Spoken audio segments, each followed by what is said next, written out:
Baik, bismillahirrahmanirrahim. Assalamualaikum warahmatullahi wabarakatuh. Waalaikumsalam warahmatullahi wabarakatuh.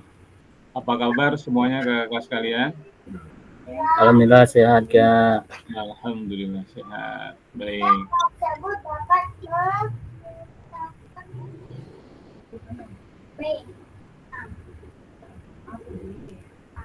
Baik, kakak sekalian. Sebelum kita ke materi selanjutnya, kita insya Allah akan melanjutkan materi PKG PJOK di modul 1.3 terkait dengan pembelajaran PJOK berpusat pada peserta didik. Saya yakin kalau yang mengikuti PPG sekarang, ya, ini kayaknya sudah mulai paham nih, karena memang untuk program yang sekarang itu pembelajaran semua harus berpusat pada peserta didik. Insya Allah kita akan kuatkan pemahaman kita. Baik kakak-kakak sekalian, saya mohon responnya terkait dengan kakak-kakak semangatnya dalam pembelajaran modul 1.3 ini.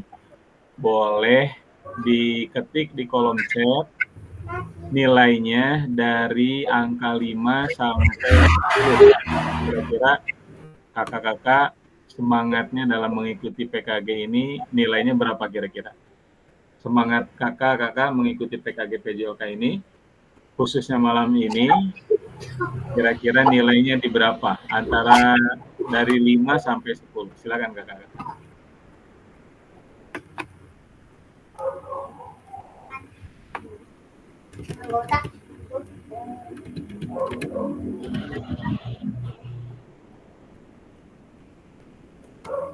Ya, silakan Kak Victor. Izin bicara Kak, 90. 90 ya? 90 ya? Ya. Wah, luar biasa. Baik, Kak Yusri juga 90. Alhamdulillah. Yang lain, silakan.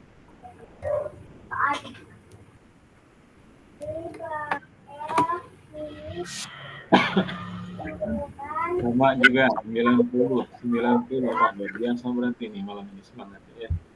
Mudah-mudahan kakak-kakak semangat kita dalam mengikuti PKG PJOK ini tetap kita jaga ya. Baik, supaya berkahnya, wah Kapilda 70 nih. Nah, mohon keterangan dulu nih Kapilda, kenapa nih nilainya 70 nih kira-kira? Ya kalau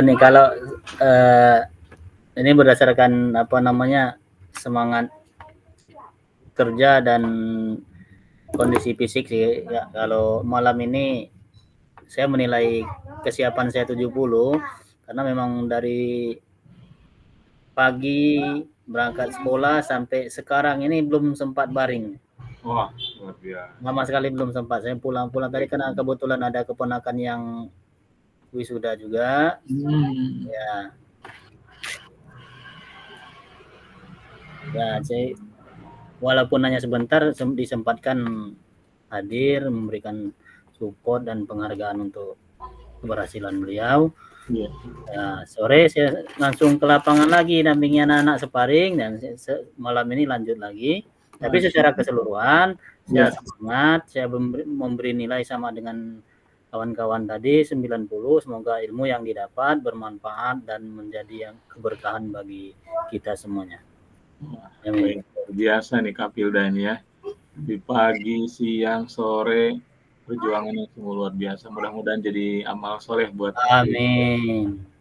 Baik Kapilda, mohon izin silahkan pimpin doa terlebih dahulu. Mudah-mudahan agenda kita malam hari ini bisa berjalan dengan lancar. Silakan Kapilda. Baik, izin kakak semuanya. Saya memimpin doa untuk memulai kegiatan kita pada malam hari ini. Semoga diberikan kelancaran, diberikan kekuatan dan ilmu yang bermanfaat yang bisa diserapkan oleh kita semuanya pada malam hari ini.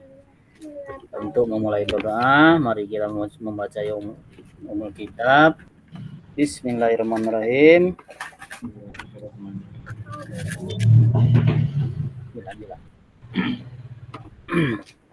Al-Aziz ala hazihi kulli niyatin sholihah. Al-Fatihah. A'udzubillahi minasyaitonir rajim. Bismillahirrahmanirrahim. Alhamdulillahirabbil alamin. Iyyaka na'budu wa iyyaka nasta'in. Ihdinas siratal mustaqim. Shiratal ladzina an'amta 'alaihim. Alhamdulillahirabbil alamin. Wassalatu wassalamu ala asyrofil anbiya'i wal mursalin wa ala alihi washabihi rasulillahi ajmain. Hamdan syakirin, hamdan na'imin, hamdan yuwafi ni'amahu wa yukafi'u mazidah. Ya Rabbana lakal hamdu wa lakal syukru kama yanbaghi li jalali wajhika wa azimi sultanik. Allahumma shalli wa sallim ala sayyidina Muhammad wa ala ali sayyidina Muhammad. Salatan tunjina biha min jamil ahwali wal afat wa taqdina biha jamil hajat wa tutahhiruna biha min syai'in wa tarfa'una biha indaka darajat wa tuballighuna biha usul min jamil khair wa badal ma'adin wa sam karibu mujibu da'wiyya kadira. Ya Allah, ya Tuhanku yang Maha Pengasih Maha Penyayang, ampunilah dosa kami, dosa orang tua kami, dosa guru-guru dan dosa pemimpin-pemimpin kami. Ya Allah, ya Tuhanku, pada malam hari ini berilah kelancaran kepada kami dalam menimba ilmu.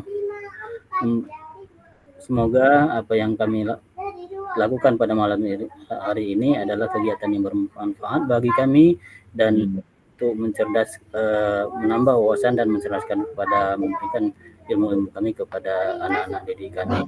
Ya Allah, ya Tuhanku, mohon kepadamu berilah kekuatan kepada kami, kekuatan fisik dan kekuatan rohani untuk kami semuanya. Amin. Rabbana atina fid dunya hasanah wa fil akhirati hasanah wa qina adzabannar. Walhamdulillahirabbil alamin. Alhamdulillahirabbil alamin. Terima kasih Kak Bilda. Sekali lagi doa-doa yang kita sampaikan kepada Allah ijabah doa-doa kita. Amin. Baik kakak-kakak sekalian, kita lanjutkan seperti biasa ya terkait dengan kesepakatan kita bersama ya. Mohon kepada kakak-kakak bila berkenan ya kita untuk selalu menyalakan kamera kita atau on cam, terus mematikan mikrofon ya supaya acara kita bisa berjalan dengan tertib, terus hadir seutuhnya, menghargai waktu bersama dan memaksimalkan fitur chat ya kalau nanti ada perintah dari fasilitator untuk mengetik di kolom chat.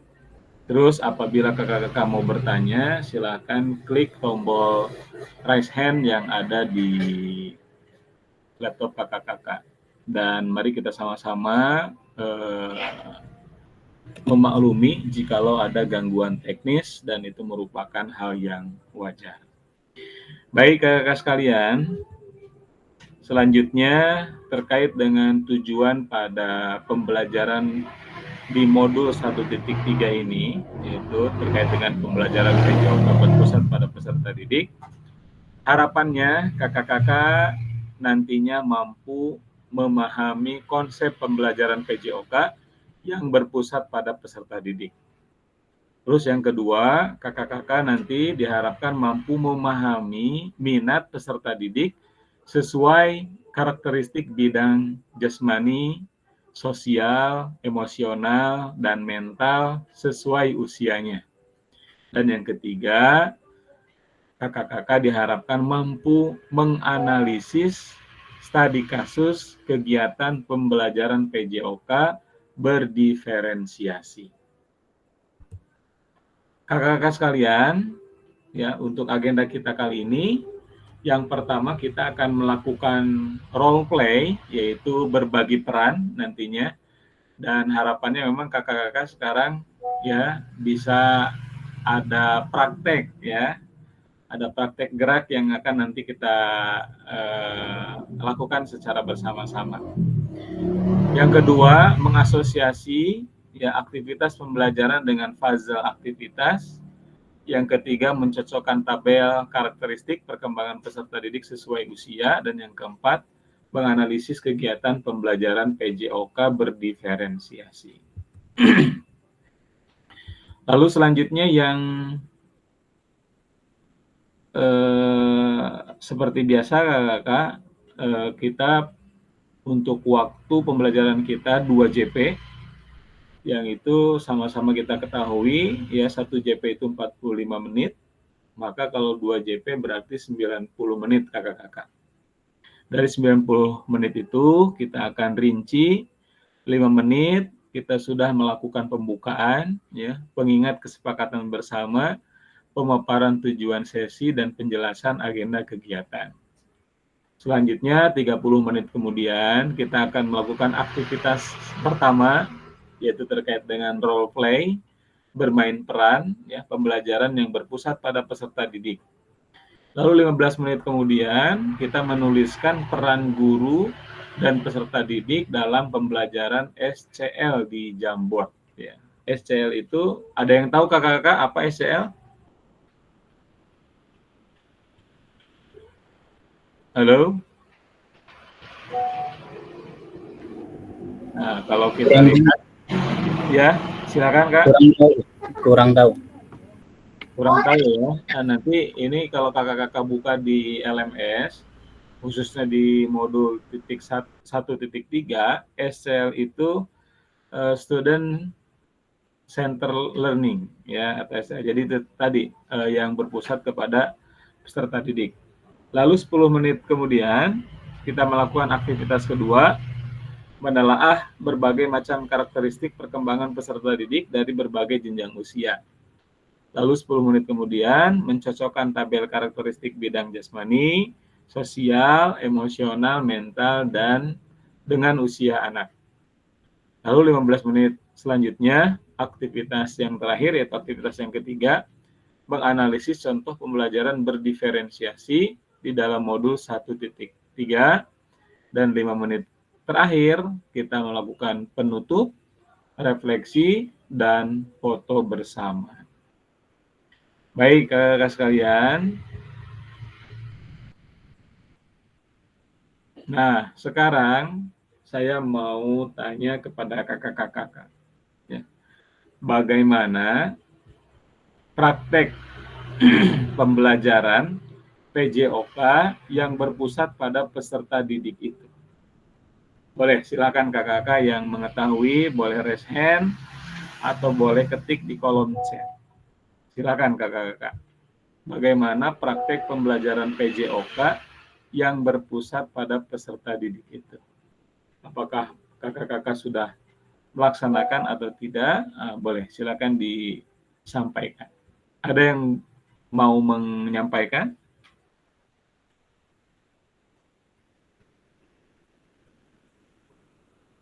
Biasanya Kak Yutri duluan deh ini kayaknya. Silakan Kak. Jadi kalau ya silakan Kak. Izin Kak, Ya. saya sih sebenarnya sudah membaca, sudah melihat sih yang di pembelajaran 1.3 itu kan pembelajaran yang berpusat pada peserta didik. Ya. Nah, yang ditemukan ini ada juga di pertanyaan yang sama sebenarnya. Betul. Saya juga sudah mencoba menjawab. Boleh, Kalau saya silakan. jawabnya sudah Kak. Sudah ya. Ya. Nah, di sekolah kakak sudah mempraktekkan pembelajaran PJOK yang berpusat pada peserta didik itu. Semenjak saya belajar mengikuti PPG terus belajar ternyata pembelajaran berpusat pada peserta didik itu memang lebih asik gitu.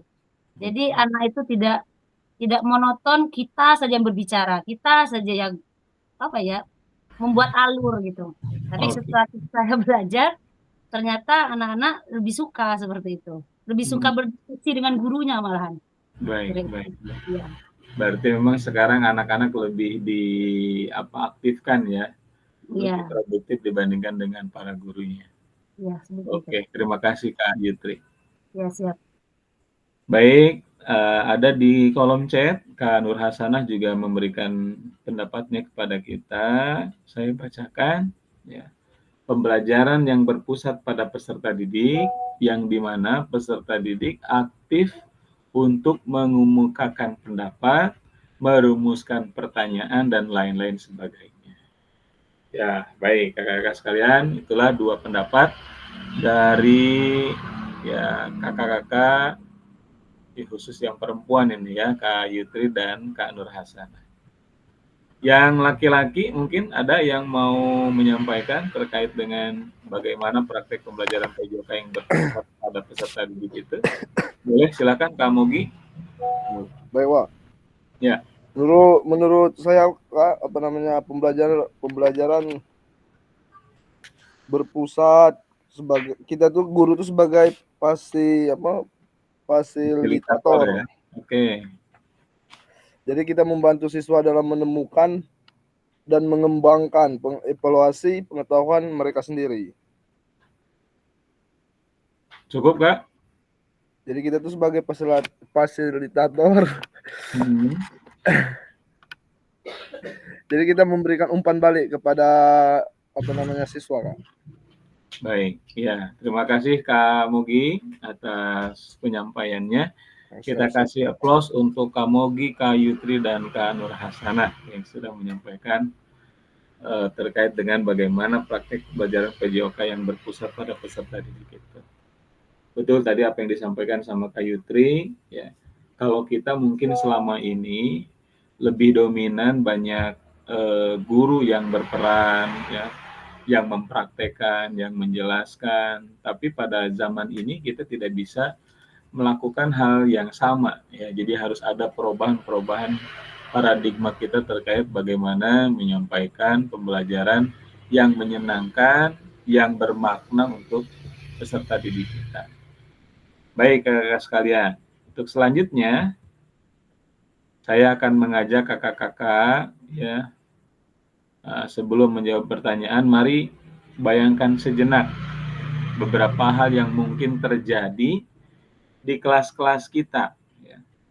Apakah kakak-kakak yang masih ragu untuk memulai pembelajaran PJOK yang berpusat pada peserta didik sehingga masih, ya, ada nuansa komando yang sangat kental terasa di setiap kali pembelajaran.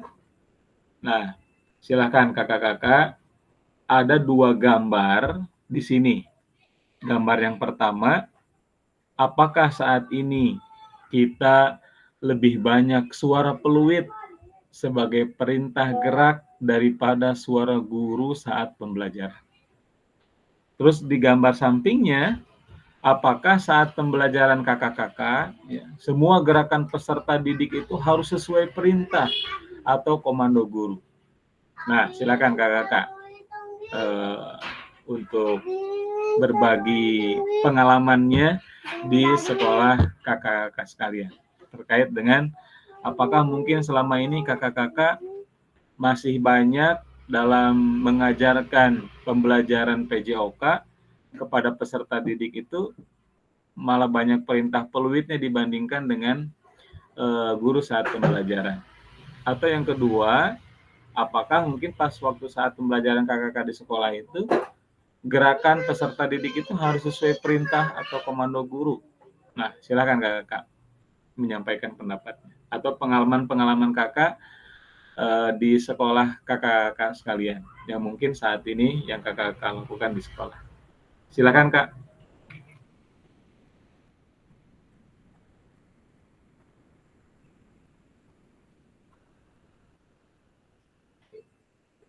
Halo? Boleh Kak Victor mungkin? Ya, silakan Kak. Baik, terima kasih. Mohon izin Kak Rusli untuk berbicara. Ya. Berdasarkan pengalaman ya Kak ya. Ya. Kebetulan di sekolah kami ini Kak, sekolah SD Tialopa ini kan punya ciri khas tuh. Katakanlah punya anak autisnya, punya anak ABK. Nah, jadi kalau di sekolah-sekolah IT yang lain nggak tahu nih, karena anak kurang paham. Jadi di sekolah kami itu karena anak sudah katakanlah sampai 8 tahun sekarang, jadi tidak lepas dari yang namanya tuh metode komando. Yang betul yang dikatakan sama Kak Rusli tadi. Karena kadang mau menyiapkan anak-anak ABK ini dulu, jadi yang lainnya sibuk main yang lain. Ya, jadi ketika mau memulai pembelajaran, kalau nggak peluit sampai 10 kali mungkin belum ngumpul tuh anak-anak tuh. Itu yang pengalaman yang sangat sangat pahit untuk disampaikan sebenarnya. Luar biasa. Nah, jadi kalau dibicara untuk materi, alhamdulillah ya Kak, karena kebetulan memang jurusan kita kan sama-sama PJOK tuh. Karena pun walaupun berbeda dengan teman-teman, mungkin di sini ada yang unik, ada yang kami betul dari DHSEN, dari alumni DHSEN angkatan pertama. Jadi semuanya insya Allah tentang RPP, Silabus, insya Allah semuanya sinkron dengan sekolah. Walaupun tadi kita mengaitkan dengan pendidikan umum dengan pendidikan agama, itu biasanya kalau PJOK. Mungkin itu pribadi anak sendiri ya. Baik Kak Victor ya. Baik, ini luar biasa ya, karena memang kalau kita lihat dalam pendidikan kita sekarang ini atau di kurikulum Merdeka ini, sekolah kita juga tidak boleh menjadi sekolah yang eksklusif ya. Tapi bagaimana sekolah kita atau satuan pendidikan itu harus inklusif. Jadi harus bisa menampung semua anak-anak kita. Jadi luar biasa nih, SD Al-Aufa sudah 8 tahun ternyata ada anak-anak yang berkebutuhan khusus ya, bisa bergabung dengan anak-anak yang normal. Dan memang itu perlu ya kerja keras yang luar biasa dari guru-gurunya, kesabaran yang luar biasa dalam mengajarkan ilmu kepada guru-gurunya. Dan mungkin mudah-mudahan selain gaya komando, nah mudah-mudahan ini bisa lebih difokuskan lagi untuk pembelajaran yang berpusat kepada peserta didik. Terima kasih Kak Victor yang sudah berbagi terkait dengan pembelajaran PJOK di SDIT Al-Aufa.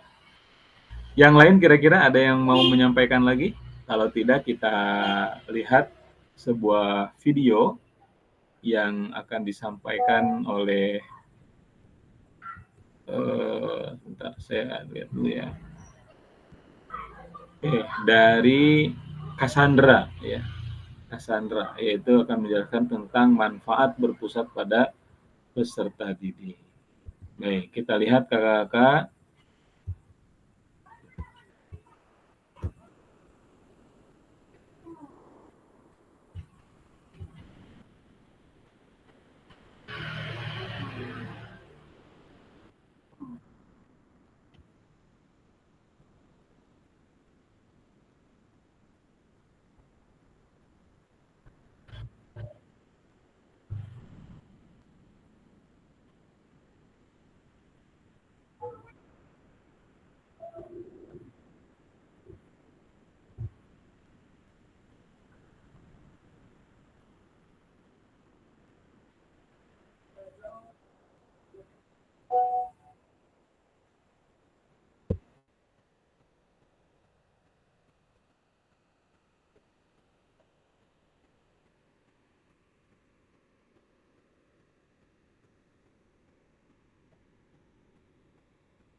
Baik kakak-kakak.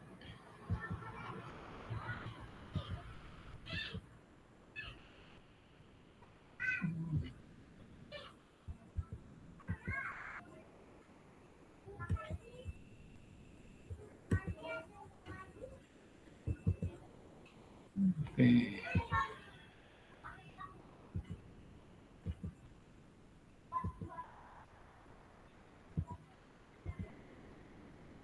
Kira-kira yang disampaikan sama Cassandra tadi bisa dipahami kakak-kakak? Kalau kakak-kakak bisa memahami, boleh respon dari jempol atau tepuk tangannya kak.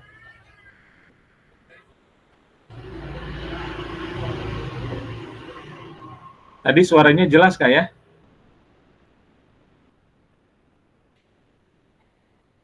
Nggak ada suaranya, Kak. Nggak ada ya?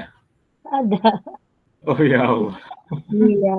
Berarti saya menikmati sendiri tadi. Iya. Nggak ada. Baik, Video. kita ulangi lagi ya. Bentar kak. Berarti saya harus buka videonya dulu. Oke, bentar Kak.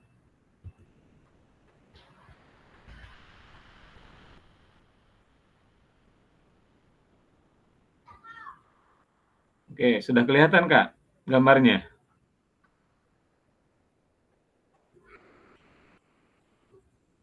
Halo Kak, sudah kelihatan ya gambarnya? Videonya sudah kelihatan? Sudah kelihatan, tapi belum dijalankan. Oke. And we know from all the research that when students are empowered to make decisions, they thrive. And thriving means they learn more, they enjoy the lesson more, they are more willing to participate, and they're more willing to take that learning and transfer it into their lives. So everything that we know about student-centered learning is really positive. We know that it's hard.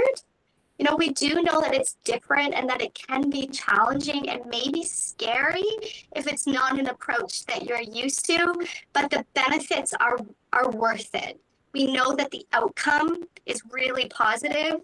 And so hopefully today what I can do is provide opportunities for you to take that first step if it's something new or something scary for you, or places that you can look for more opportunities to invite students into the decision-making process. Ya, bagaimana Kak terkait dengan video yang ditampilkan tadi? Terkait dengan pembelajaran yang berpusat kepada peserta didik. Boleh, silakan yang mau berkomentar. Kayaknya Kak Yutri nih udah nggak sabar nih mau berkomentar.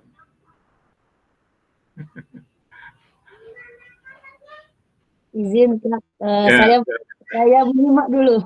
Mungkin teman-teman yang lain dulu. Ya. Oke, Ya. silakan yang lain, Kak David, Kak Mugi, terkait dengan video yang sudah sama-sama kita lihat tadi. Boleh untuk responnya. Boleh Kak, saya coba-coba Kak. Silakan Kak Bilda. Kalau dari pemahaman saya yang saya saya bukan mengerti bahasanya tadi Kak ya, cuman saya baca tulisannya di bawah. Iya. Karena dia pakai bahasa dusun tadi itu. Betul. Sama juga saya jadi mikir. Lanjutkan Kak.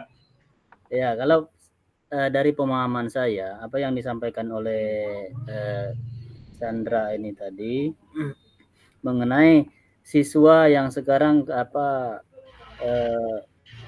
kesulitan bagi kita untuk mencari siswa itu yang benar-benar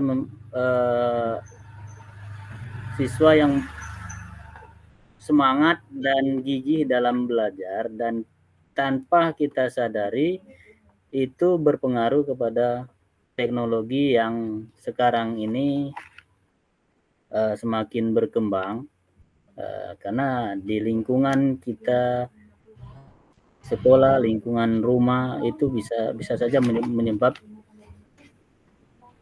daripada anak-anak kita menjadi malas belajar karena pengaruh dari gadget, bermain game terlalu banyak, dan akhirnya lalai dan lupa akan tugasnya sebagai pelajar, sehingga akan berpengaruh kepada mental peserta didik, baik di lingkungan rumah maupun di lingkungan sekolah, yang biasanya akan cenderung lebih malas-malasan dan tidak suka ditegur atau diperintah oleh bapak dan ibu guru, karena dia sudah oleh permanen yang asik dilakukan oleh mereka itu. Ya, jadi yang sering kita temukan, walaupun ada 1-2 orang peserta didik yang memang benar-benar ingin maju tanpa kita suruh, tanpa kita pancing, mereka sudah inisiatif sendiri, itu memang pasti ada, tapi tidak banyak lagi yang seperti itu. Mungkin seperti itu Kak. Ya, betul sekali Kak Pilda. Memang terkait dengan pembelajaran sekarang kan anak-anak kita zaman dulu gitu kan, dengan kita pembelajaran dulu tuh sungguh luar biasa. Karena kalau kita tidak melakukan pendekatan, tidak melakukan tadi ya dengan hal-hal yang positif, terus kita menggunakan, kalau kita flashback ke materi kemarin terkait dengan 7 aset ya, ada beberapa yang harus kita gunakan. Tapi mari kita sama-sama terus berupaya, selain kita memperhatikan anak-anak kita pun juga harus terus direfleksi ini. Apakah memang pembelajaran kita selama ini sudah memang betul-betul ya berpusat kepada peserta didik kita, atau memang mungkin pembelajaran kita saat ini masih menggunakan format-format yang lama. Itu tadi ada yang sampai saat ini hanya ketika pembelajaran olahraga tuh ya seorang guru hanya lempar bola ke tengah lapangan, anak-anak bermain seperti itu. Jadi tidak ada pembelajaran yang bermakna gitu kan yang didapatkan oleh para murid-murid kita. Baik, terima kasih Kak Pilda yang sudah memberikan respon positifnya kepada kita semuanya. Baik, selanjutnya kita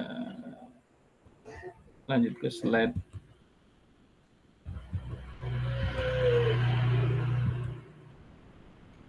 Nah, itu terkait tadi kita memperhatikan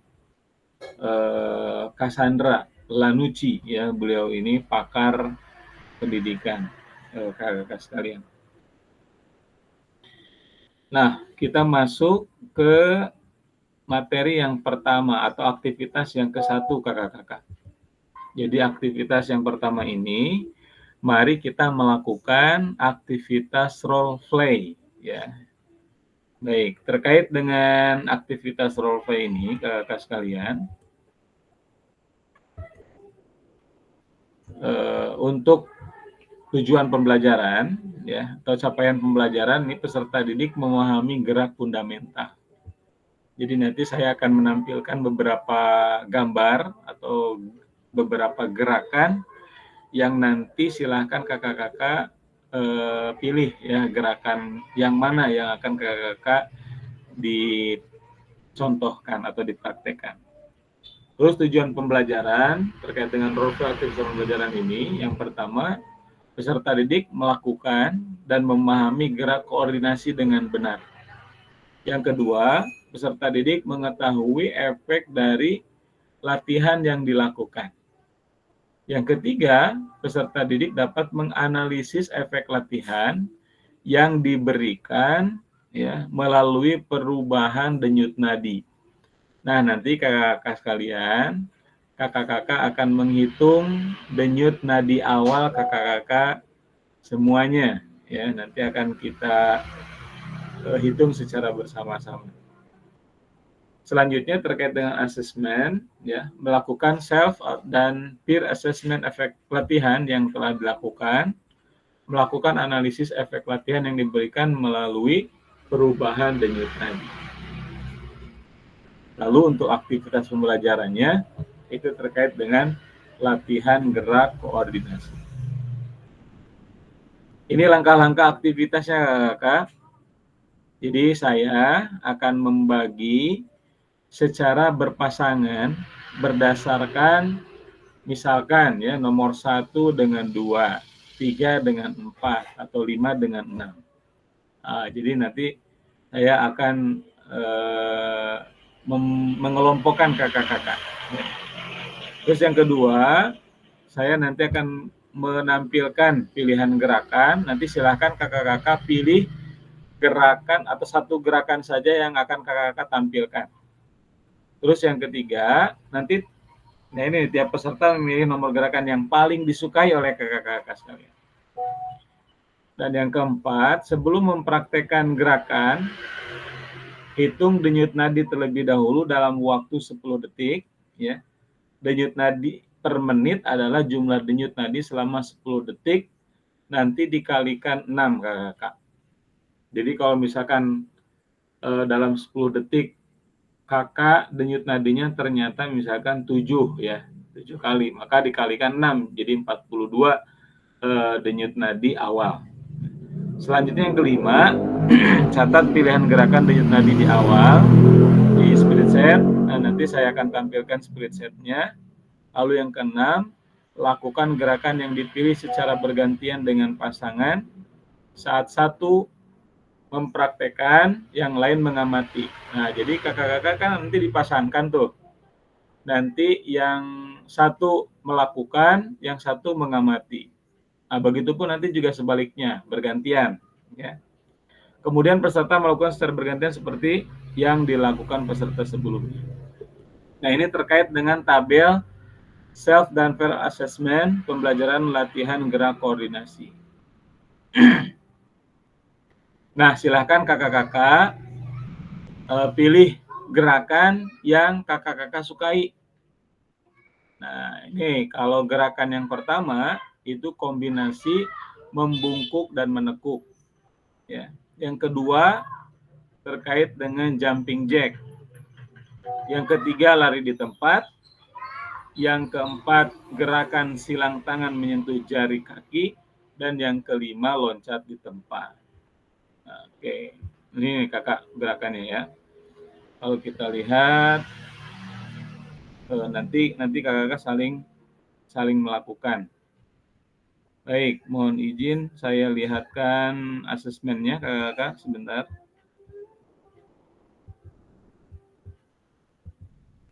Oke. Saya akan membagi kelompok terlebih dahulu kak ya.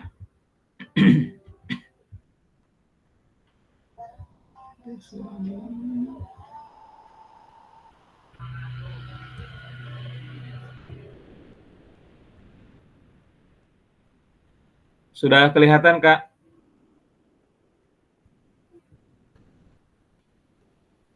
Bentar, saya besarkan dulu ya.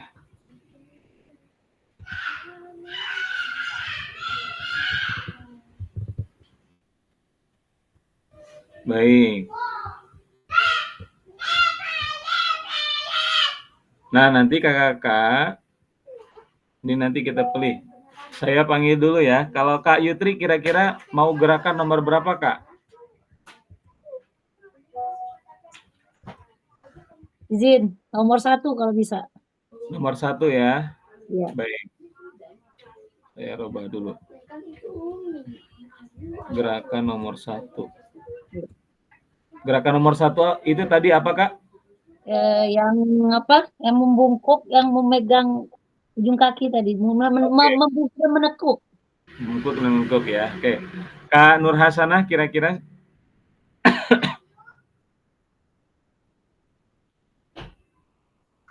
Boleh dilihat lagi gerakannya, Kak. Oke, sebentar. Maaf, saya udah fokus.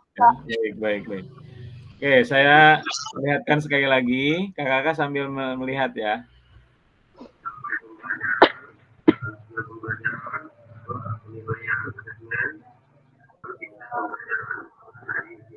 Ini Kak.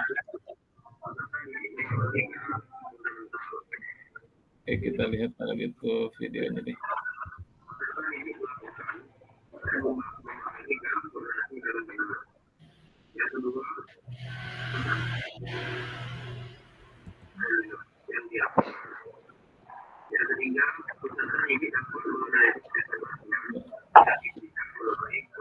Ini Kak ya. Boleh nanti dilihat lagi.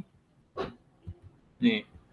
Tadi Kak Yutri pilih gerakan nomor 1 ya.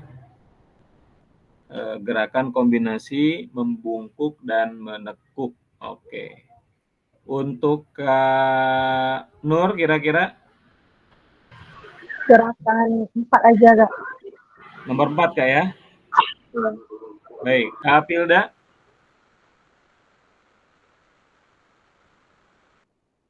Kak Pilda pilih gerakan nomor berapa Kak? Nomor 5 boleh. Nomor 5 ya, loncat di tempat. Kak Mogi pilih gerakan nomor berapa Kak? Nomor 3 Kak. Nomor 3 ya. Nomor 3 gerakan Lari di tempat. Ya, lari Oke. di tempat. Ya.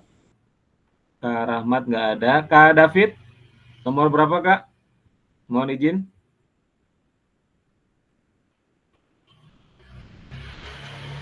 Izin nomor 5, Kak. Nomor 5 ya, loncat di tempat. Oke. Di tempat. Ya. Kalau nomor 5. Kak David. Kak Victor, mohon izin. Gerakan nomor berapa Kak? Nomor 3 Kak, lari di tempat. Oke. Nomor 3.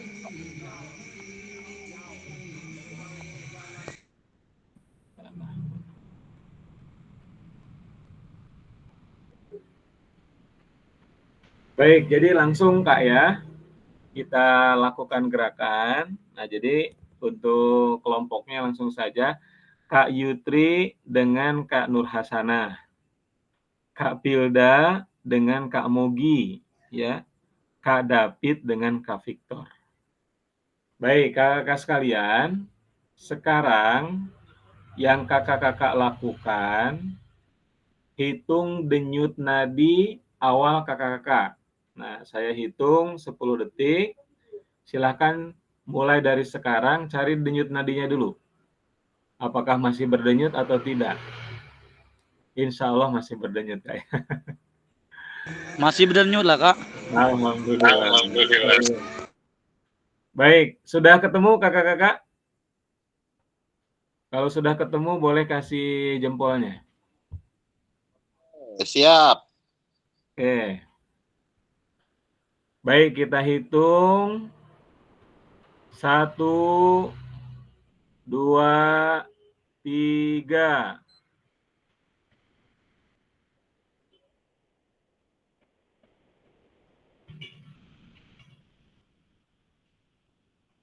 Cukup. Oke, dikalikan 6 ya. Mulai dari Kak Yutri lagi. Sebentar.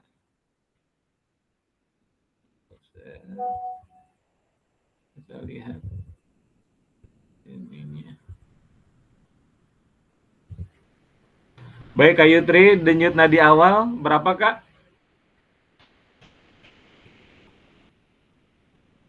Mohon izin. Kak Yutri.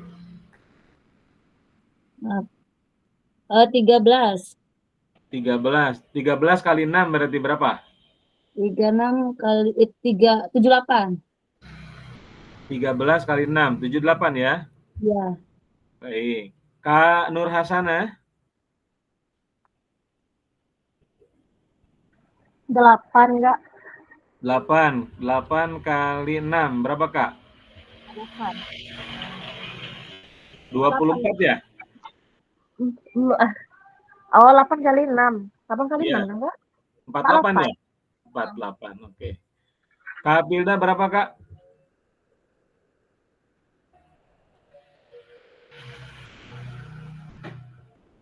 Kak Pilda denyut nadi awalnya berapa, Kak? 72. 72. Oke. Kak Mogi, mohon izin berapa, Kak? Denyut nadi awal? 12, Kak. 12. 12 kali 6, Kak? 72. 72. Oke. Kak David berapa, Kak? Mohon izin, Kak. Izin 90. 90. Waduh. Luar biasa nih denyut nadi awal. Kenapa, Kak? Grogi, Kak? Hah? Santai ya? Belum ngopi kayaknya. Baik, mohon izin. Kak Victor berapa, Kak, denyut nadi awalnya? 60. 60. Baik, terima kasih, Kak. Nah, kakak untuk selanjutnya, kita akan menghitung denyut nadi akhir. Nah, maka untuk Kak Yutri dan Kak Nur Hasanah, nanti dalam waktu berapa ya? 30 detik ya. Nanti dalam waktu 30 detik, Kak Yutri melakukan gerakan yang pertama. Sementara untuk Kak Nur mengamati gerakan Kak Yutri. Ya. Selanjutnya, Kak Pilda melakukan gerakan 5, Kak Mogi yang memperhatikan gerakan Kak Pilda. Terus selanjutnya, Kak David melakukan gerakan kelima, Kak Victor melihat atau mengamati gerakan yang dilakukan oleh Kak David. Seperti itu ya Kak. Bisa dipahami nggak Kak?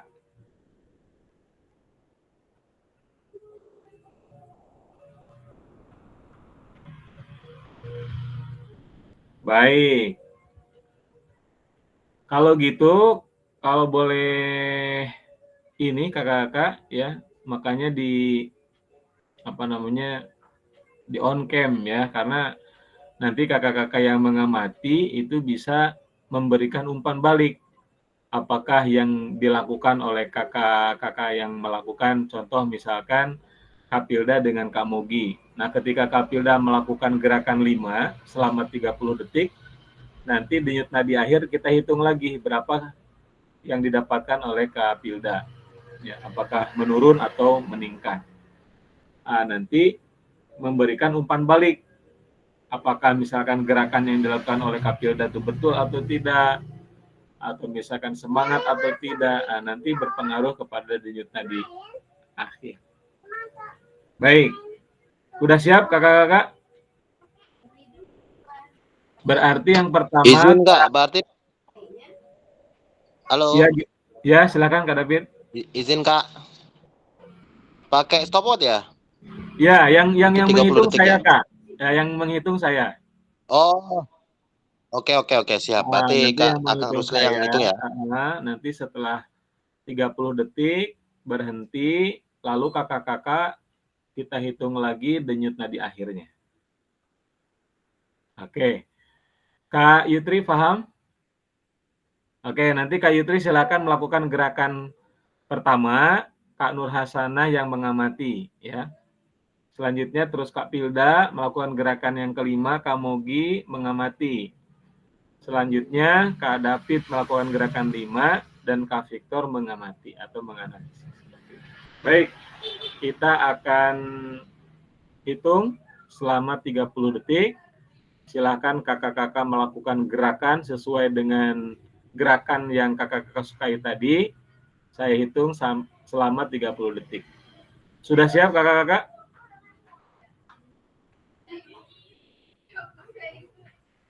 Kak David mohon izin nggak bisa on cam ya?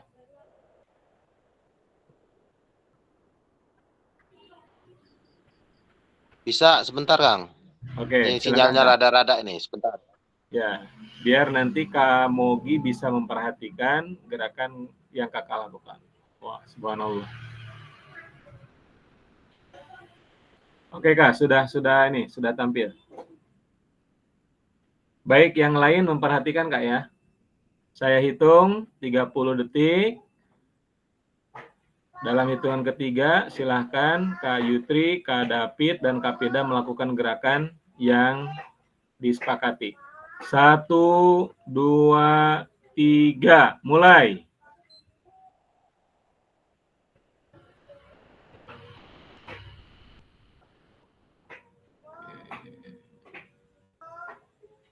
Sepuluh detik.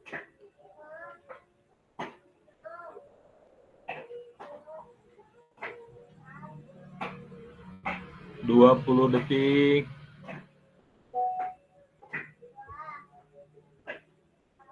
1 menit ternyata Kak. 30 detik. Oke. 40. Oke. 50, 10 detik terakhir Kak. Siap-siap. 5, 4, 3, 2, 1. Cukup. Oke, silahkan langsung cari denyut nadinya Kak. Oke, dihitung kembali ya sampai 10 detik. Sudah ketemu? Oke. Siap, 1, 2, 3. Silahkan dihitung, mulai.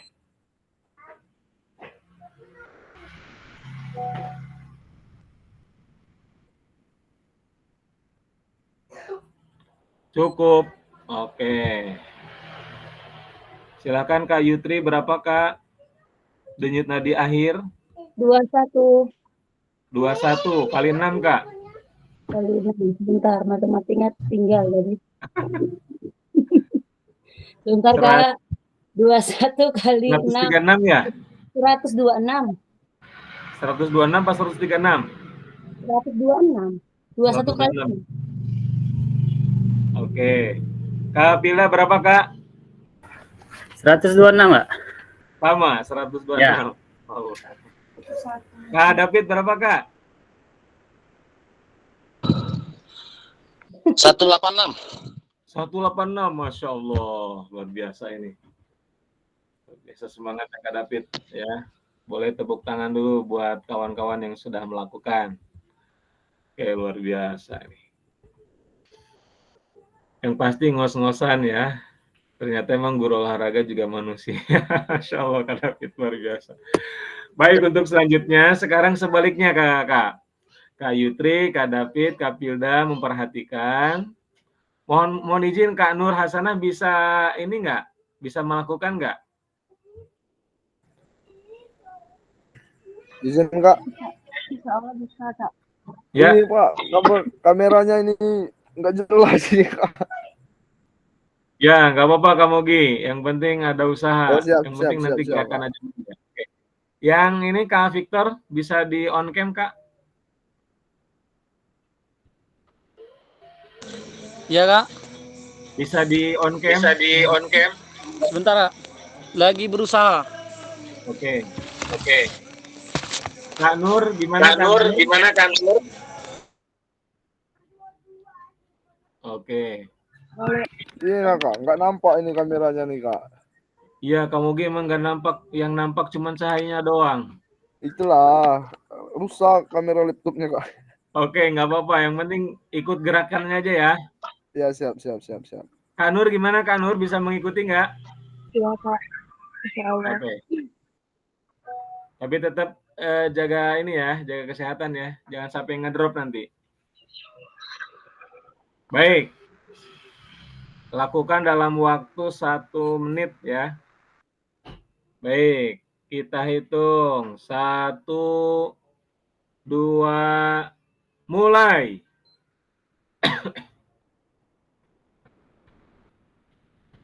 Ya, oke, good. Santai sekali Kak Victor. 10 detik.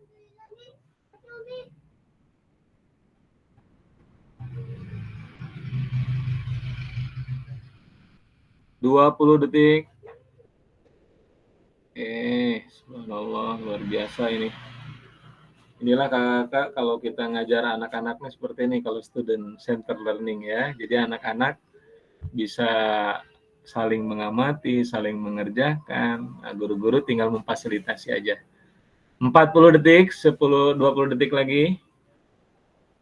Oke, terus 10 detik terakhir. Oke, good. 5, 4, 3, 2, 1, stop. Baik, silahkan langsung dicari denyut nadinya. Kak Nur, Kak Victor, Kak Mogi. Kita hitung. 1, 2, mulai.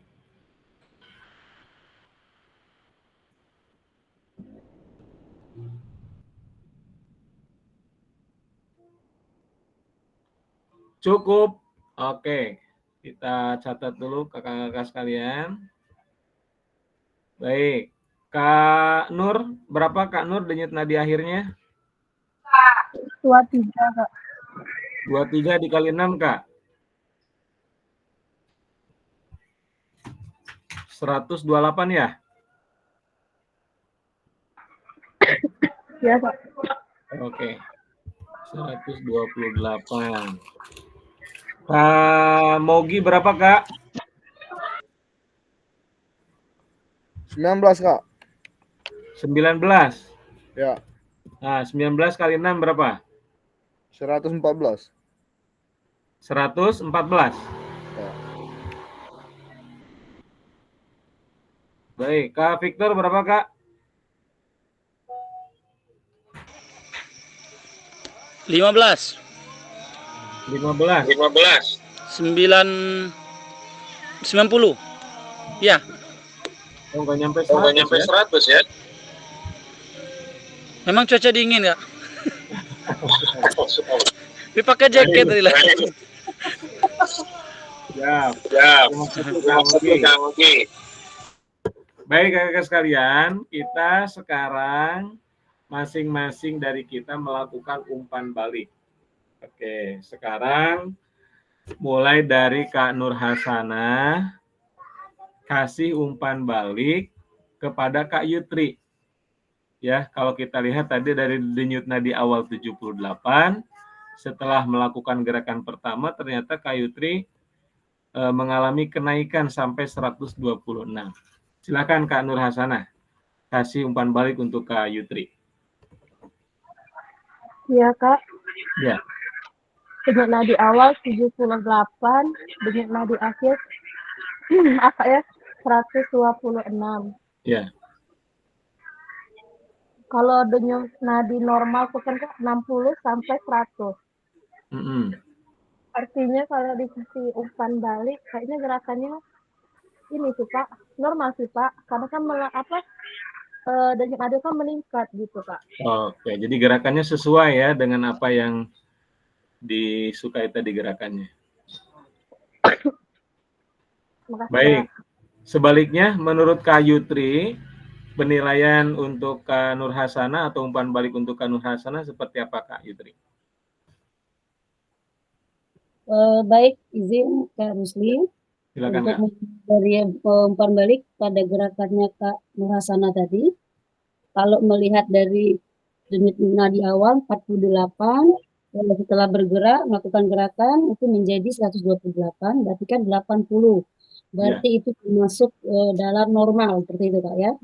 Hanya saja tadi saya juga menghitung Kak Nur itu seluruh gerakannya itu melakukan 31 kali gerakan.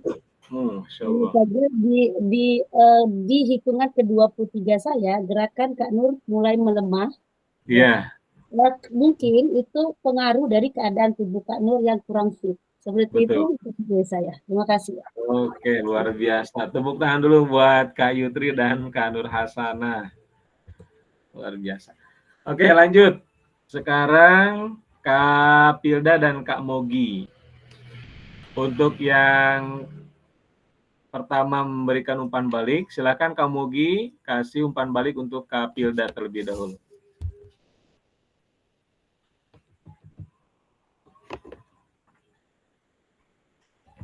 Halo, Kak Mogi? Masih mengikuti?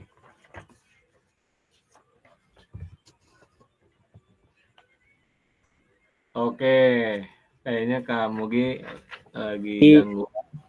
Lagi cuci muka mungkin Kak, keringat. Ini ada. Nah. Silakan Kak Mogi. Ayo Kak, gimana umpan balik menurut Kakak terkait dengan gerakan yang sudah dilakukan oleh Kak Pilda? Siap, izin Kak. Iya Kak. Dari denyut nadi awal Kak Pilda itu ada 72. Ya, setelah melakukan denyut nadi Kak Pilda itu naik ke 126. Ya. Menurut saya gerakannya itu benar karena penaikan nadi itu sekitar 64 Kak. Oke. Dan gerakan Kak Pilda sangat bagus Kak. Luar biasa ya, memang tidak diragukan lagi kalau Kak Pilda gerakan. Boleh tepuk tangan dulu Kak. Masya Allah. Ya, terima kasih Kak. Ya, silakan sebaliknya Kak Pilda melakukan umpan balik untuk Kak Mogi. Walaupun tadi kita tidak bisa melihat gerakan Kak Mogi ya, karena memang kameranya lagi bermasalah. Tapi kalau dilihat dari nilai denyut nadi awal dan denyut nadi akhirnya, mungkin Kak Pilda bisa mengamati atau menganalisis. Silakan Kak. Masih ngos-ngosan ya? Masih luar biasa. Silakan Kak. Ya baik. Kalau ya benar tadi yang di Pak Rusli, ya tidak bisa mengamati secara gerakan, tapi saya mungkin akan memberikan apa namanya sedikit apa ya namanya umpan balik ya. Umpan balik untuk Kak Mogi ini dari hasil denyut nadi awal 72, kemudian setelah melakukan gerakan meningkat menjadi 114 kali denyut nadi akhirnya. Nah, ini menurut saya ya hasil daripada gerakan yang dilakukan oleh Kak Mogi ini. Nah, karena awal denyut nadi awal beliau ini belum melakukan apa-apa, artinya denyut nadinya masih santai. Kemudian setelah melakukan gerakan yang agak berat dan semakin berat karena makan waktu terus jalan, itu tenaga energi akan berkurang sehingga gerakan yang kita lakukan itu akan semakin berat. Betul. Ya, itu akan menambah kerja otot dan jantung kita untuk memompa darah. Betul. Nah, dan itu akan menghasilkan denyut nadi semakin kencang. Ya. Ya, kurang lebih begitu, Pak. Baik, terima kasih Kak Filda. Boleh tepuk tangan dulu buat Kak Filda dan Kak Mogi. Baik, yang terakhir silahkan Kak David dengan Kak Victor. Kak Victor, silakan kasih umpan balik dulu untuk Kak David. Silakan Kak Victor. Baik, terima kasih ya Kak atas kesempatannya. Baik, tadi Ana pribadi melihat yang dilakukan sama Kak David. Sebetulnya bingung. Yang dilakukan tadi itu lompat di tempat apa lari di tempat? Ya, setahu Ana tadi itu lari tempat kami berdua tadi. Ya. Nggak lari keluar gitu. Iya benar, makanya tadi Kak bingung tadi. Tapi yang diamatin sama Victor sendiri dengan ini yang diamatin, yang dilakukan sama Kak David sangat semangat sekali. Itu yang pertama. Luar biasa semangatnya. Jadi pertama gerakan tadi denyut nadi awalnya kan 90 tuh. Setelah melakukan gerakan langsung 186. Berbeda dengan yang lain, Victor lihat. Jadi semangatnya memang luar biasa Kak David ini. Memang jiwa olahraganya terlihat. Itu ya Kak, terima kasih. Ya, silakan. Sekarang kita balik untuk Kak Victor. Halo Kak David. Ya, halo, cek satu. Ya, silakan Kak. Oke, terima kasih sebelumnya Kang Rusli. Ya. Untuk umpan balik ke Kak Victor ini ya. Denyut nadi awal 60, denyut nadi akhirnya 90. Oke. Ya. Untuk mungkin karena kita ini posisinya sedang tidak bangun tidur ya, mungkin denyut nadi kita otomatis semua itu pada tinggi awal. Untuk umpan baliknya ini ya ada kenaikan cukup signifikan juga ya, 60 ke 90. Artinya ada gerakan yang dilakukan sehingga detak jantung itu berdetak, kemudian aliran pompa darah pun meningkat sehingga yang tadinya denyut awal itu 60 kemudian meningkat ke 90. Artinya cuman mungkin karena kata Kak Victor tadi cuacanya agak dingin ya. Mungkin kalau itu cuacanya tidak dingin mungkin Kak Victor bisa lebih dari 90 itu. Iya. Oke, cukup sekian ya. Baik, terima kasih Kak David dan Kak Victor. Boleh kita kasih tepuk tangan dulu dan jempolnya kakak sekalian. Baik Kak, sungguh memang luar biasa untuk malam hari ini. Begitu semangat dalam melakukan apa yang disampaikan oleh tim Pasil ya. Jadi begitulah kakak kalau kita mengajarkan kepada anak kita terkait dengan pembelajaran yang berpusat kepada peserta didik. Nah, jadi peserta didik itu memang harus diikut sertakan ya, diaktifkan supaya memang apa yang diajarkan, apa yang disampaikan itu ada makna, ada keterampilan, ya, ada apa namanya manfaat yang mereka dapatkan. Baik, kakak, saya stop share yang ini tadi. Alhamdulillah sudah kakak laksanakan, dan saya yakin kalau dilihat dari tabel tadi, kakak-kakak dalam kondisi sehat walafiat mudah-mudahan insyaallah ya.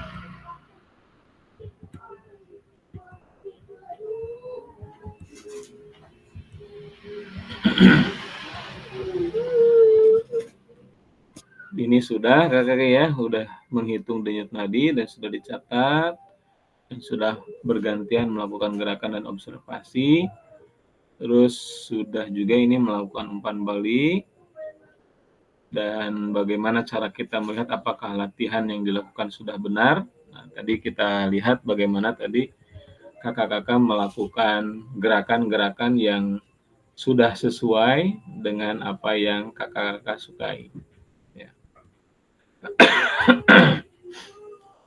Nah ini kakak-kakak mohon responnya. Adakah efek yang kakak-kakak rasakan dari latihan yang telah kakak-kakak lakukan? Efek tersebut mengindikasi apa ya? Nah, ini kayaknya sudah juga ya, sudah dijelaskan tadi insya Allah. Rasakannya tadi ada yang mesti ngos-ngosan, ada yang merasa capek, ada yang ya biasa-biasa saja. Ya, ini tergantung juga dengan kondisi tubuh kita masing-masing. Ini juga sudah terkait dengan menurut kakak apa yang mempengaruhi denyut nadi kakak sebelum dan setelah latihan. Insya Allah ini sudah sama-sama kita bahas kakak sekalian. Jadi terima kasih kakak sudah melakukan role play, sudah bermain peran, berbagi peran ya. Mari kita analisis bersama proses pembelajarannya. Nah, oke, ini juga sudah kakak sekalian.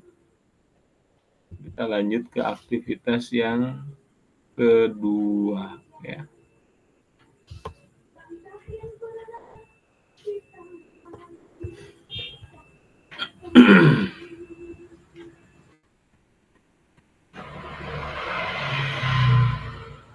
Baik kakak sekalian, mari kita lihat kembali ya video dari Cassandra kembali terkait dengan student center learning, berbagi keputusan dengan murid. Nah, kakak-kakak silakan mendengarkan lagi video yang disampaikan oleh Kak Sandra.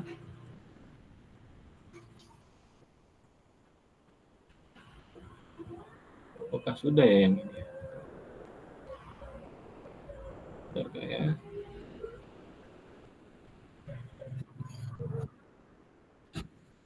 Oke, sebentar. Share dulu. Ini ada video kedua dari Cassandra Kak, terkait dengan manfaat berpusat pada peserta didik. Oke, sudah kelihatan Kak ya videonya belum?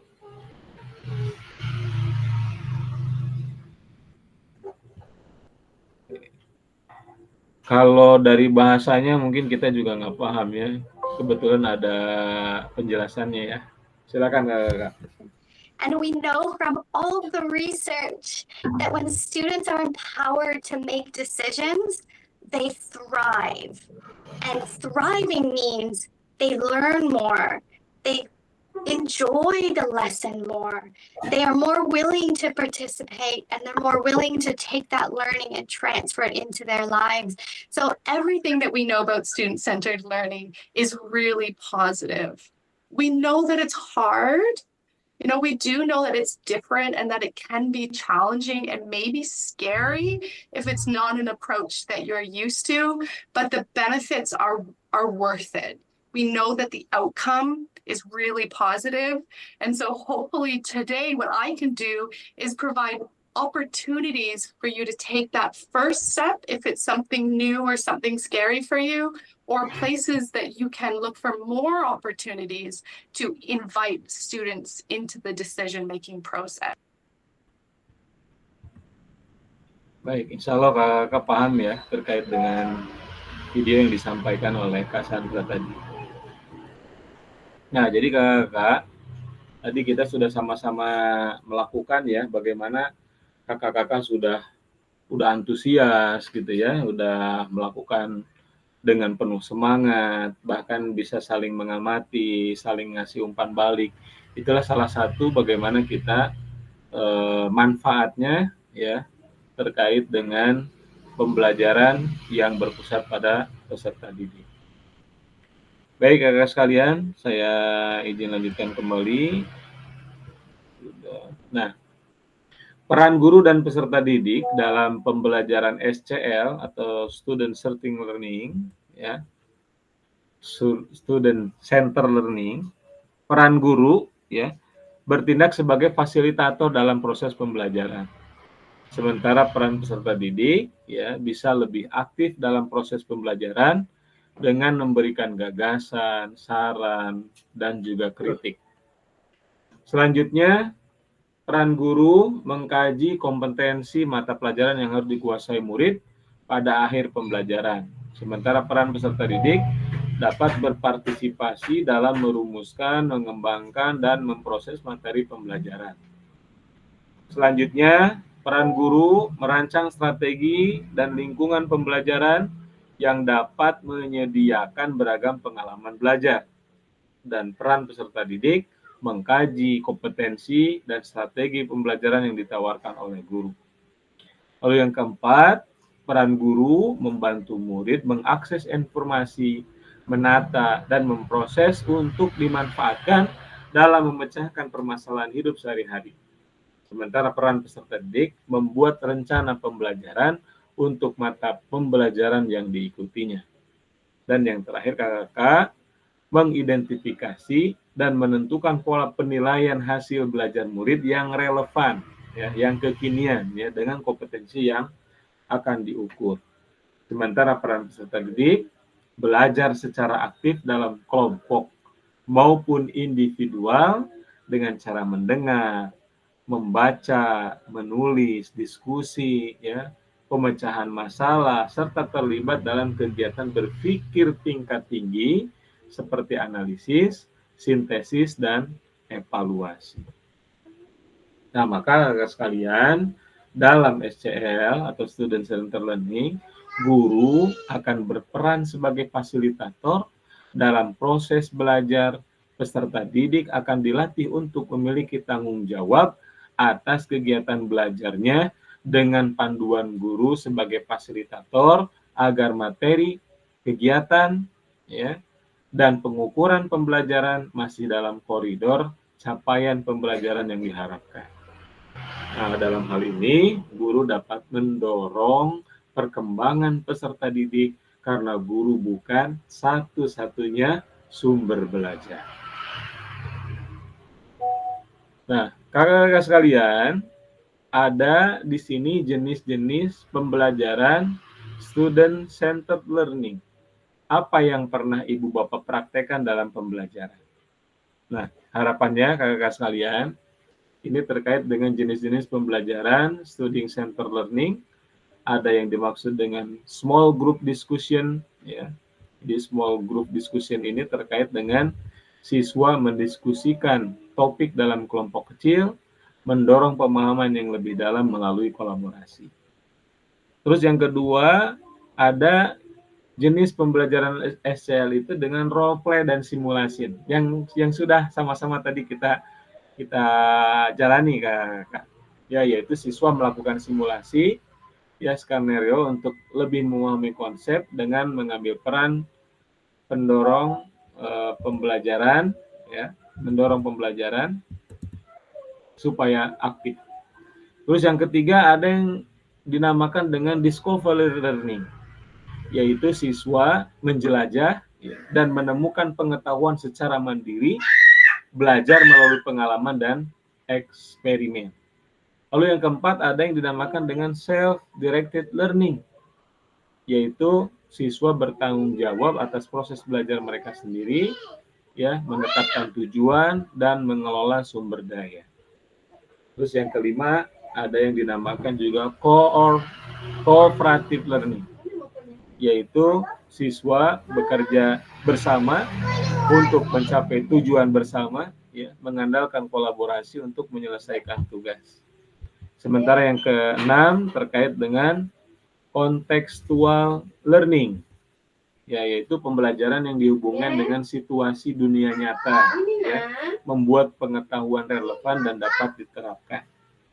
Dan yang ketujuh, ini yang mungkin sering kakak-kakak lakukan terkait dengan PBL atau Problem Based Learning, yaitu terkait dengan siswa yang menangani masalah nyata, mengembangkan solusi, ya, melalui penelitian dan pemikiran kritis. Lalu yang kedelapan ada collaborative learning, yaitu siswa bekerja bersama untuk belajar dengan tanggung jawab bersama baik dalam proses maupun hasilnya. Dan yang kesembilan terkait dengan PJBL, ini juga sudah tidak asing lagi di telinga kita, ya, project based learning, yaitu siswa terlibat dalam proyek jangka panjang, ya, mengintegrasikan berbagai keterampilan dan area pengetahuan untuk menghasilkan produk akhir atau solusi. Nah, itu kakak terkait dengan aktivitas kita yang pertama. Sekarang kakak masuk ke aktivitas yang kedua, yaitu terkait dengan karakteristik perkembangan peserta didik. Nah, kakak-kakak sekalian, kita selaku guru olahraga juga harus memahami karakteristik dan minat anak. Ya. Kalau kita lihat, kakak sekalian, terkait dengan karakteristik dan minat anak ini, pasti ada hubungannya dengan, ya, jasmani, sosial, emosional, dan mental. Ini juga harus kita pahami, kakak. Karena memang contoh misalkan kalau dari segi emosional, perasaan laki-laki, ya, dengan perasaan murid perempuan itu pasti berbeda. Dan ini harus kita memahami karakter dan minat anak kita masing-masing. Dan ini dimulai dari tingkat PAUD, tingkat SD, ya, tingkat menengah, dan tingkat atas. Baik, kakak sekalian, ada yang mau ditanyakan kira-kira atau kita lanjutkan? Lanjut kakak ya. Halo, silakan kasih responnya kalau masih kita lanjutkan. Baik. Lanjut kak. Baik. Nah, sekarang kakak-kakak cocokkan, ya, karakteristik berikut, manakah bidang dan usia yang sesuai. Oke, silakan kakak-kakak. Saya coba tanya. Karakteristik atau aktivitas yang pertama, berjalan, berlari, merangkak, memanjat, melompat, menendang, menarik, melempar, dan memukul bola. Itu kira-kira masuk ke bidang apa, Kak? Bidang jasmani, sosial, emosional, atau mental? Boleh, silakan. Raise hand atau mau langsung jawab juga boleh. Masuk ke mana nih? Berjalan, berlari, merangkak, memanjat, melompat, menendang, menarik, melempar, dan memukul bola. Masuk ke bidang mana kira-kira, Kak? Izin nggak jasmani nggak? Izin Bidang jasmani. jasmani. Ya? Oke, jasmani. Kira-kira nih masuknya masuk berapa tahun nih, Kak? Izin jasmani juga, Kak. Ya. Bidang jasmani, terus masuk ke usia berapa? Ya, silakan Kak Yutri. Di umur 0 sampai 2 tahun. 0 sampai 2 tahun, Kak, ya? Oke, nanti kita cocokkan ya, apakah jawaban dari kakak-kakak sesuai atau tidak. Selanjutnya kakak-kakak sekalian, anak-anak pada usia ini mulai mengembangkan rasa diri mereka sendiri dan belajar untuk memahami perasaan orang lain. Mereka juga mulai belajar untuk bergaul dengan teman sebaya mereka. Nah, ini kira-kira masuk ke bidang apa, Kak?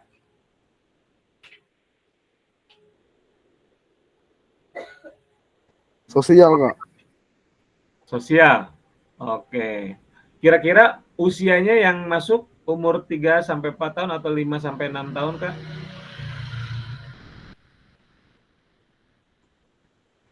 Kalau 5 sampai 6 tahun, Kak. Kalau nggak salah tapi, Kak.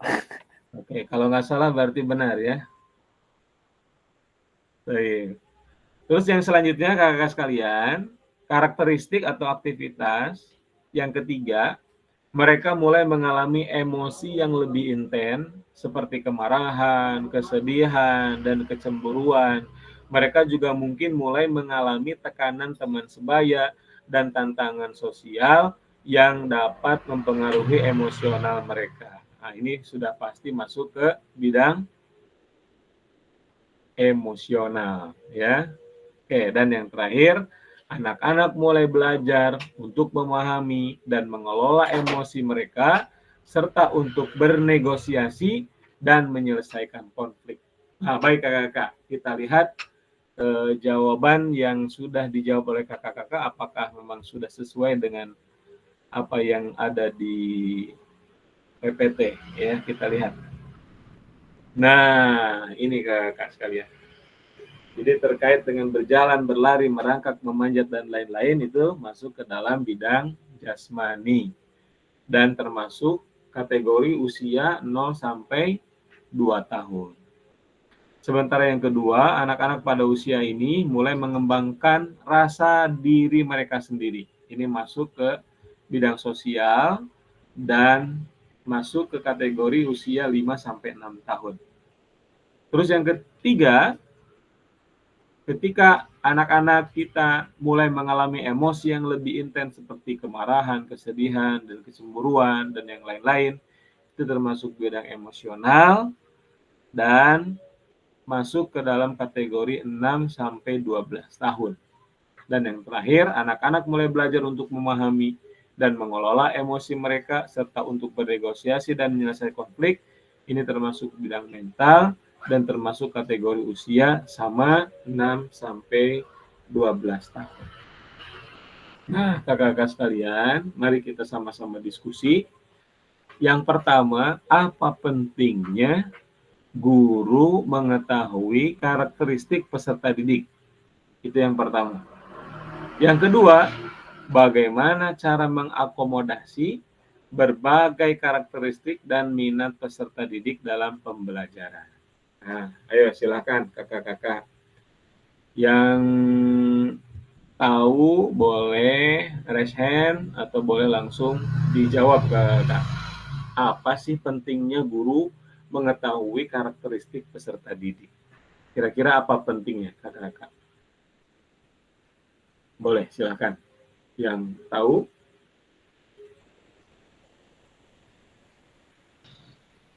Kak David mungkin silakan. Mau mencoba? Izin Ya, silakan coba Kak. menjawab yang nomor sinyalnya agak putus-putus ini. Ya. Jadi kita mengetahui karakteristik anak itu apa gunanya agar kita sebagai pendidik khususnya untuk mengajar PJOK agar kita dapat mengetahui si anak ini contoh dalam satu anak satu ini dia lebih kecenderung ke olahraga apa, kemudian anak yang kedua dan seterusnya ini cenderung ke dia dominannya ke dia olahraga apa. Cuman ya kita tidak bisa juga mengklasifikasikan atau mengelompokkan secara mandiri anak-anak tersebut karena ya secara tidak langsung ini saya sendiri ini saya megang kelas 1 kelas 2 SD. Jadi kalau untuk dipisah untuk mencari karakteristik anak itu agak susah. Karena ya anaknya lumayan banyak 31 kelas. Jadi kita cukup klasifikasikan aja karakteristik anak itu kalau saya pribadi misalnya anak yang 1 sampai 6 kamu main apa? Sukanya kata anaknya main bola Pak. Oke. Saya ambilkan bola dulu. Kemudian tanya lagi yang 6 berikutnya cewek. Mau main apa nak? ini Pak, lompat kodok ya. Jadi tinggal kita sebagai guru aja berperan bagaimana caranya agar si anak didik tersebut tidak jenuh nantinya. Mungkin lebih kurang gitu, apabila ada kesalahan ya mohon dikoreksi Kak. Baik, terima kasih Kak David sudah memberikan jawabannya terkait dengan apa pentingnya guru mengetahui karakteristik peserta didik. Bang, sangat penting kita sebagai guru untuk mengetahui bagaimana ya karakteristik anak-anak tadi. Kalau misalkan anak-anak ini dominannya permainan bola, ya udah kita berusaha untuk mengakomodirnya. Begitupun juga dengan yang perempuan. Kalau perempuan ini nggak suka bola, ya udah kita alihkan. Minimal kita untuk mengajarkan kepada siswa kita itu dimulai dari yang ringan-ringan dulu. Gitu. Kalau belum bisa nendang bola, ya lari-lari dulu, gitu kan. Kita megang-megang bola dulu. Ya. Gitu. Baik, ada jawaban dari Kak Nur Hasana. Pentingnya kita mengetahui karakteristik anak agar bisa menjadi acuan dalam merumuskan strategi pembelajaran serta akan membantu kita dalam membimbing dan mengarahkan mereka dengan tepat sesuai dengan kebutuhan dan potensi. Wah, sungguh luar biasa ya dari Kak Nur Hasan. Baik, ada lagi kakak-kakak yang mau menyampaikan pendapatnya? Atau nomor 2 mungkin terkait bagaimana cara mengakomodasi berbagai karakteristik dan minat peserta didik dalam pembelajaran. Ada yang mau menambahkan atau kita lanjutkan? Oke, silakan Kak Yutri. Izin Kak Rizky dan teman-teman, apa yang disampaikan dari Pak David saya tanggapi dulu. Benar, kita sebagai guru PJOK itu harus mengetahui karakteristik anak-anak, apalagi di usia-usia kelas 1, 2, 3, dan 6 itu pasti berbeda, sangat berbeda. Apalagi di gender itu pasti berbeda, anak laki-laki, anak perempuan. Laki-laki perempuan itu kalau udah usianya di kelas 5, kelas 6, itu kalau untuk gerakan melompat, itu mereka sudah tidak mau gitu. Perasaan malu gitu ya. Karena mereka sudah tahu bahwa ada perasaan malu. Nah itu tadi perasaan malu. Jadi mental itu kan, mentalnya udah ada. Terus bagaimana cara mengakomodasi berbagai karakteristik? Saya lebih berfokusnya pada pembelajaran yang berdiferensiasi. Karena kalau untuk mengelompokkan siswa, itu kita mulai yang namanya, benar waktu minggu lalu kita belajar namanya disiplin ilmu, seperti itu ya. Kalau tidak ada ilmunya, maka nanti kita asal-asalkan aja, seperti itu kan. Tapi karena kita sudah belajar, dari kita awali untuk mengelompokkan gitu kan, untuk mengelompokkan siswa-siswa kita yang berbeda-beda. Kita pertama sekali kita menggunakan namanya pembelajaran yang berdiferensiasi. Nah, di mana kita nanti baru bisa membuat langkah-langkah selanjutnya untuk anak-anak kita yang mempunyai keinginan dan kebutuhannya masing-masing. Seperti itu, Kak. Terima kasih. Betul sekali. Terima kasih Kak Yutri. Pendapat yang luar biasa, boleh dikasih jempol atau tepuk tangan dulu buat kita semuanya. Baik, kakak sekalian, kita lanjutkan sedikit lagi ya Kak. Nah, tadi sudah kita bahas secara bersama-sama apa pentingnya guru mengetahui karakteristik peserta didik. Nah, kita lihat bagaimana memang SCL atau Student Centered Learning ini mengisyaratkan guru ini hendaknya mempertimbangkan karakteristik peserta didik dalam menyusun program pembelajaran yang berpusat pada peserta didik. Dan yang kedua, bagaimana cara mengakomodasi berbagai karakteristik dan minat peserta didik dalam pembelajaran. Salah satunya, betul tadi yang disampaikan oleh Kak Yutri, pembelajaran berdiferensiasi. Jadi kita harus bisa mengakomodir ya segala kelebihan, kekurangan yang ada pada peserta didik kita. Luar biasa untuk kakak-kakak sekalian pada malam hari ini. Dan yang terakhir kakak-kakak sekalian terkait dengan pembelajaran diferensiasi dalam PJOK. Ternyata memang PJOK juga kita harus memberikan upaya ya untuk menambah wawasan kita terkait dengan ya pembelajaran, metode atau hal lainnya. Ini yang harus kita terus kita pacu ya, kita tambah wawasan kita supaya apa yang kita ajarkan kepada anak-anak kita tuh belajar sepanjang hayat dan belajar yang bermakna. Menurut Tomlinson, kakak-kakak sekalian, ya, pembelajaran berdiferensiasi adalah usaha guru ya, untuk menyesuaikan pembelajaran di kelas untuk memenuhi kebutuhan belajar individu murid. Nah, makanya tadi pentingnya kita memahami karakteristik ya. Ada jasmani, ada sosial, tadi ada mental, ya, ada minat. Nah, ini yang harus kita pahami bersama-sama. Sementara kakak terkait dengan pembelajaran berdiferensiasi, ini ada yang dimaksud dengan diferensiasi konten. Di diferensiasi konten ini merujuk pada strategi membedakan pengorganisasian dan format penyampaian konten. Nah, konten itu adalah materi pengetahuan, konsep, dan keterampilan yang perlu dipelajari peserta didik berdasarkan kurikulum. Dan memang sekali lagi terkadang ketika kita mengajarkan materi yang sama, tapi di kelas yang berbeda, itu biasanya ada penyampaian yang berbeda-beda kayak. Kadang kita misalkan di kelas 1A menyampaikan materi dengan materi yang sudah kita siapkan. Namun ternyata ketika kita sampaikan di kelas 1B itu ternyata berbeda. Nah, itulah pentingnya bagaimana kita bisa memahami terkait dengan karakteristik anak.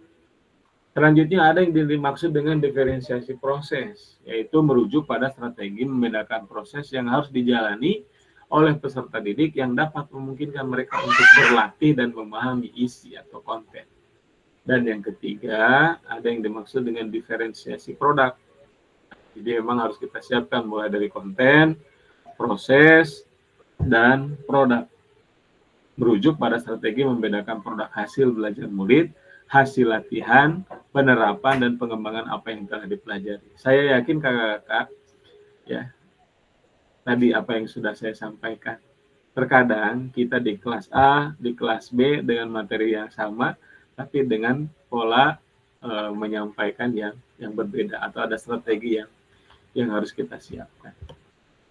Nah, kakak-kakak sekalian, setelah membaca dan berdiskusi ya situasi pembelajaran 1 dan 2 tentang contoh langkah-langkah pembelajaran diferensiasi di LMS, kira-kira kakak-kakak mohon kejujuran deh dari kakak-kakak. Adakah kendala yang kakak-kakak alami dalam melakukan strategi pembelajaran berdiferensiasi dalam PJOK?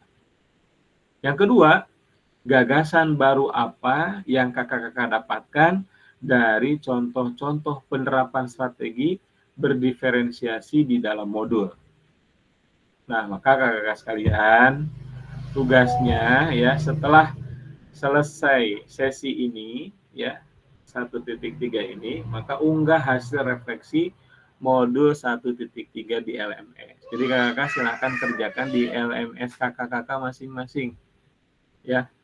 Terus gunakan pertanyaan refleksi untuk menulis refleksi Anda.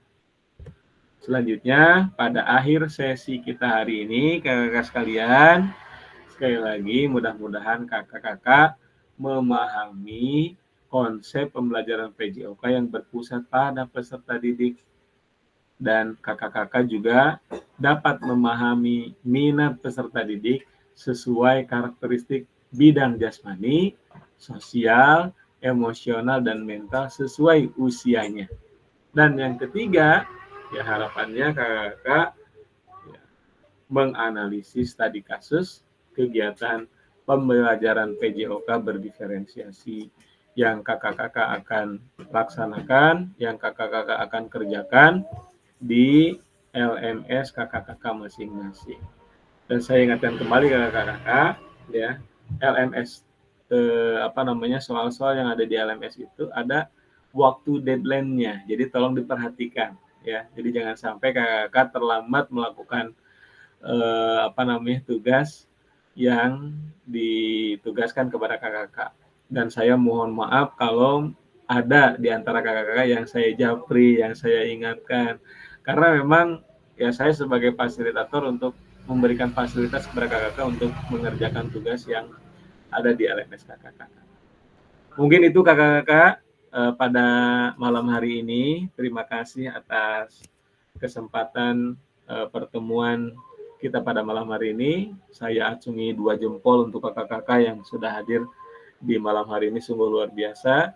Banyak yang kita dapatkan, ilmu yang sudah kita sama-sama diskusikan. Ada kira-kira yang mau didiskusikan kakak-kakak? Kalau tidak, kita tutup pertemuan kita. Cukup? Cukup ya, karena memang Kak Pilda ini masih banyak tugas. Kak Victor mungkin besok juga mau mengajar lagi, apalagi Kak Yutri masih juga siap mempersiapkan untuk PPG-nya. Tetap semangat kakak ya. Mudah-mudahan PPG-nya lancar, PKG, PJOK-nya juga lancar, semua diberikan hasil yang terbaik oleh Allah Subhanahu wa taala. Baik, kita tutup dengan bersama-sama melafazkan hamdalah, alhamdulillahirabbil alamin, dan saya akhiri dengan ucapan assalamualaikum warahmatullahi wabarakatuh.